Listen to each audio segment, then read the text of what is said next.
I would like to devote my time solely to my contribution and not to even rebuke some of the comments made by the previous speaker.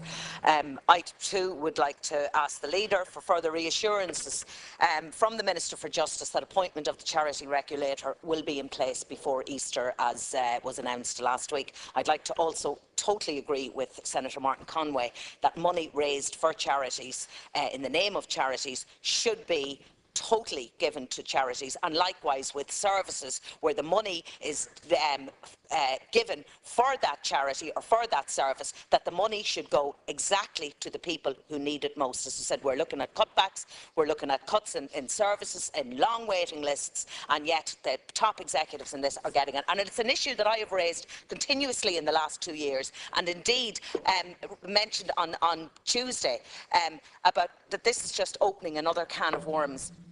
I've raised continuously over the last 2 years the reluctance that I personally have found from inquiries that I've made seeking information from services.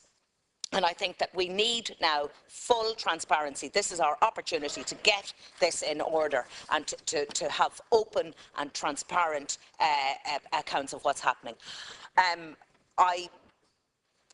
Alaska Hirlock would like to extend my sincere sympathies yet again to Caroline Donohoe and her children Amy and Niall as we approach the first anniversary of Adrian Donohoe, who was brutally murdered on the 25th of January last year. I believe tomorrow evening, the 24th, there will be a memorial service and a candlelight vigil, moment's silence, outside Lordship Credit Union, where the brutal murder took place. I would like to commend the Gardaí in the area and indeed throughout the country for their dignity and diligence in their pursuit of justice following the brutal murder of Detective Donohoe. I know from speaking to the Gardaí, members of the Gardaí and friends of Adrian Donohoe throughout the year, I have been astounded by the patience. Alaska Hirlock, I would like to finish my point. The dignity and the courage that the Gardaí have shown has been absolutely outstanding, and I too would also call that all resources that can be made available should be made available to apprehend the culprits for this heinous crime as soon as possible.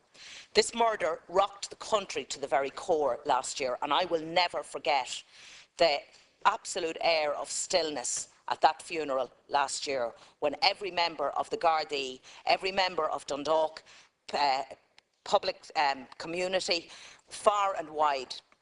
And this morning I was again reminded, listening to a radio interview by the chairperson of St Pat's, who spoke about the absolutely community spirit that was felt out there in the club rooms at the time.